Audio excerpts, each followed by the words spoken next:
তাদের সঙ্গে আমার কোনো সম্পর্ক নাই, কিয়ামতের ময়দানে আমি নবীর শাফাত তারা পাবে না। এই বলে দিয়ে যায় মা বাপকে রাজি রাখবে, মা বাপকে খুশি করবে, প্রিয়ার করবে।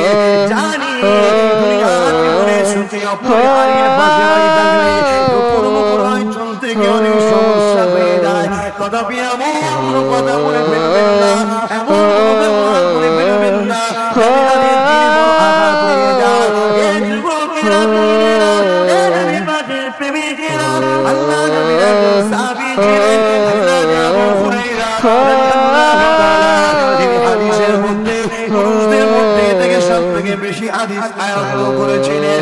বিলাল জানার পাহাড় ওনাকে ডাকা হয়, অর্থাৎ তিনি চাদর মুড়ি দিয়ে থাকতেন, ওই চাদরের মধ্যে বিলাল সবসময় রাখা থাকতো। উনি বিলালের বাচ্চাদেরকে বড় ভালোবাসতেন, লালন পালন করতেন। এই যুবকেরা, হযরত আবু হুরায়রা আল্লাহ নবীর কাছে পানি ফেলে কাঁদে। আল্লাহ নবী বলে, আবু হুরায়রা কেন কাঁদো?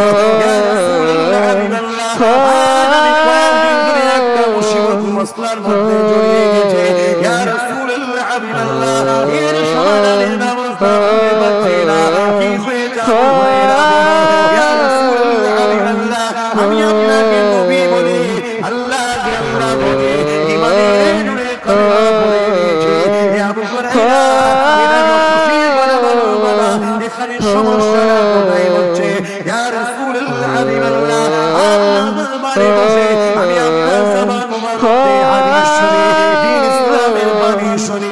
এমন করে দেরি হয়ে যায়, ঘরে যখন ফিরে যায় আমার আম্মা এবার জিজ্ঞাসা করে, হে আবু হুরায়রা, তুমি কোথায় যাবে? এত দেরি করে কেন আসো? আজ কয়েকদিন তোমাকে দেখতে এসেছি। ইয়া রাসূলুল্লাহ, হাবিবাল্লাহ, আপনি মিথ্যা কথা বলতে নিষেধ করেছে। এই যুবকেরা মানাইতে পারে, আমরা তোমাদের উপর কিছু বলি, শুনতে চাও না, মেনে নাও। কেন মুখ আমাদের কথা আল্লাহ রাসূলে। হে আবু হুরায়রা, তারপরে হুজুর আমি আমার মুখে মিথ্যা বলিনি। কেন মিথ্যা কথা বলা হলো গুনার মা? হুজুর আমি আমার মাকে আপনার কথা বলে দিয়েছি।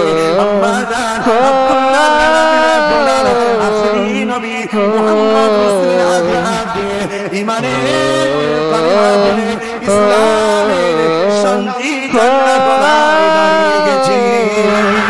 নবীকে বলে, ইয়া রাসূলুল্লাহ, হাবিবাল্লাহ, আমার আম্মা জান এইভাবে আমাকে বকে, আমি তথাপিও আপনার কাছে আসি, আবার ফিরে যায়, আবার বকে, আবার আসি, আবার ফিরে যায়, আবার বকে।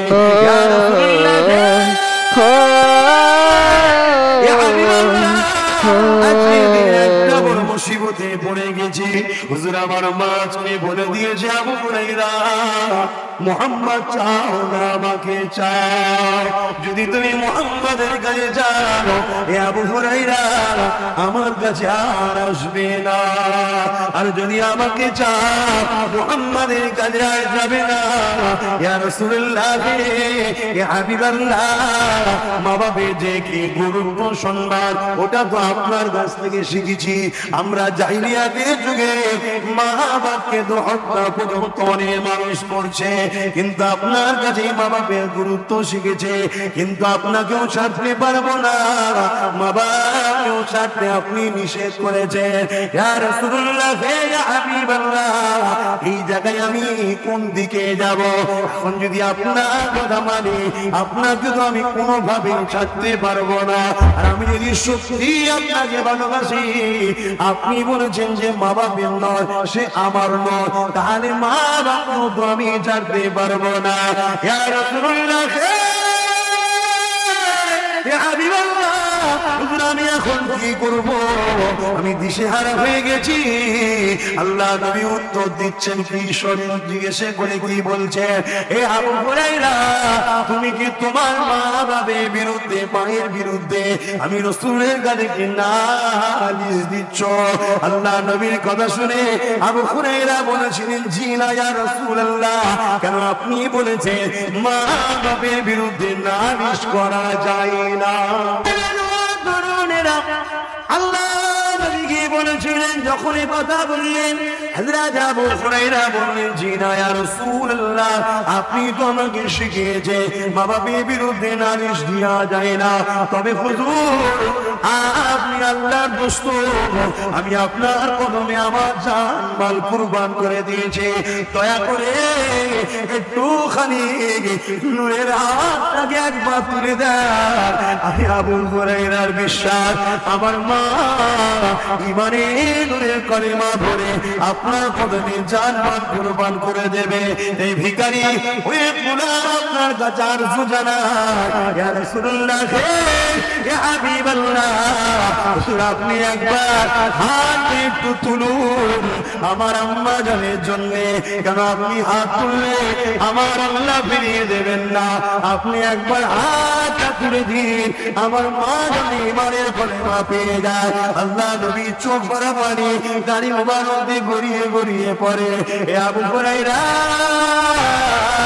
আমার দিলকে তুমি খুশি করে দিয়েছো, তুমি মাকে এত ভালোবাসো, তুমি মাকে এত প্যার করো। আবু হুরায়রা রে, আমার উম্মাহ যেন তোমাকে মডেল বানিয়ে দেখে, মা বাপের প্রেমী যেন এরকম হয়। কেন আমার মা জাহান্নামী হোক, এটা আমি ছেলে কোনোদিন চাইতে পারি না। আমার মা শরিয়াত বিরোধী করুক, এটা আমি ছেলে কখনো চাইতে পারি না। আমার বাপ শরিয়াত বিরোধী করে জাহান্নামী হোক, এটা আমি ছেলে কখনো চাইতে পারি না। তোমাদেরকে বলি, রাত জেগে জেগে জেগে আল্লাহর কাছে সিজদায় পড়ে পড়ে কাঁদবে, আল্লাহ আমার মা নামাজ পড়েনি, আপনি আমার মাকে নামাজি বানিয়ে দেন। আল্লাহ আমার আব্বা নামাজ পড়েনি, আমার আব্বাকে নামাজি বানিয়ে দেন। আল্লাহ আমার মা বাপ দাদা হুজুরকে মানে রে, আল্লাহ যেন তেনাকে অনুসরণ করে চলে। আল্লাহ আমার মা বাপ নবীর জন্য প্রেমিক হয়ে যায়। এইভাবে ছেলে যখন দোয়া চাইবে, তোমার দোয়াকে আল্লাহ ফিরিয়ে দেবে না গো, ওই বাপ মাকে পরিবর্তন করে দেবে, করে দেবে। সাথে সাথে মা বাপের প্রেমিক বলে আল্লাহ তোমার কবরে জান্নাতি লিখে দেবে। আল্লাহ নবী বলিরা নবী শরীফে বসে আছেন, এমন সময়তে আল্লাহ নবীর কানে খবর এসে যায়, ইয়া রাসূলুল্লাহ, হাবিবাল্লাহ, আপনার একটা সাহাবী রয়েছে, আপনাকে বড় মহব্বত করে, আপনাকে বড় প্যার করে, তার কিন্তু মরণের কষ্ট হচ্ছে, কিন্তু তার কলেমা পড়তে পারছে না, জাকামদারি শুরু হয়ে গেছে, কলেমা কিন্তু পড়তে পারছে না। আল্লাহ নবী হযরত আলীকে হযরত বিলাল হুজুরকে পাঠালে, যাও তো বাবা কি দেখো, যাওয়ার ময়দানে চেষ্টা করলে, ভাই কলেমা পড়ো, ভাই কলেমা পড়তে পারছে না, অথচ জাকামদারি শুরু হয়ে গেছে। আল্লাহ নবীর কাছে এসে বলল, নবী আমার বললেন, যাও খোঁজ নাও তার ঘরে বাপ মাকে বেঁচে আছে, যদি বেঁচে থাকে তিনাকে আমার সালাম দেবে, তিনি আসতে পারবে। নবী মুহাম্মদ তিনাকে নাম জিজ্ঞাসা করো। ওই সময় খোঁজ নিয়ে দেখা গেল তিনার একজন আম্মা বৃদ্ধা রয়েছে। আল্লাহ নবীর পক্ষ দিয়ে সালাম দিয়ে বলল, নবী পাক জানিয়েছে আপনি যাবেন না, নবী পাক আসবে। ওই মহিলা চোখ ভরা পানি দিয়ে বলে, আমার জান মা, আল্লাহ নবীর কদমে কুরবান হয়ে যায়, আমি মা খোঁজে যাব। আল্লাহ নবী নিজে হাজির হয়ে গেলে, যাওয়ার পরে দেখা যায় ওই মহিলাকে মাকে ডেকে বলে, মা তোমার বাচ্চা কি কেমন ছিল মা বলো। ওই সময় বলতে রয়েছে, ইয়া রাসূলুল্লাহ, ইয়া হাবিবাল্লাহ, আমার বাচ্চা খুব ভালো ছেলে ছিল, সব কিছুই ভালো ছিল, আপনাকে প্যার করতো, জামাত করতো, সব কিছু দান খায়রাত কোনো দিকে ভুল ছিল না। কিন্তু আমার বাচ্চা একটা আমাকে বড় কষ্ট দিয়েছে। আল্লাহ নবী বলেন, মা কি কাজটা বলো মা, স্ত্রীকে আমার উপরে প্রাধান্য দিয়েছে, আপনার ঘরের সম্রাটকে বড় বানিয়ে দিয়েছে স্ত্রীকে, আমি মায়ের উপরে তার স্ত্রীর আমল করে রাজত্ব চালাই, আমি মা এটাকে বড় খারাপ লেগেছে, এটা বড় আঘাত দিয়েছে। আল্লাহ নবী জানিয়ে দিলেন, মা এই জন্য আপনার বাচ্চা এত কষ্ট পাচ্ছে, আপনার ওই সামান্য আঘাতে মা আপনি বাচ্চাকে ক্ষমা করে দিন। আল্লাহ নবীর সামনে মহিলা বলে হুজুর আমি এটা বলতে পারছি না। আল্লাহ নবী সাহাবাদেরকে বলেছিলেন হে বাবা সাহাবারা এই বাচ্চাটাকে তার জোগাড় করো আপন তৈরি করে তাকে ভুলে ফেলে দাও। যখনই এই কথাটা বললো সঙ্গে সঙ্গে মা বলে ইয়া রাসূলুল্লাহ আপনার বললে আমার জানমাল কুরবান হয়ে যায়, আমার বাচ্চা যেইভাবে পুরাবেন না আমি না সহ্য করতে পারবো না। আল্লাহ নবী বলেছিলেন মা কঠিন জাহান্নাম আখিরাতে জাহান্নাম আপনি যদি মাফ না করেন এই বাচ্চা সেই জাহান্নামে গিয়ে পড়বে। আপনি যেই বাচ্চাকে সত্যি ভালোবাসে আপনি তার উপরে দয়া দেখান না করে দেয়। মা দিল থেকে বলতে লেগেছে আমি তাকে আল্লাহর রাস্তায় মাফ করে দিলাম।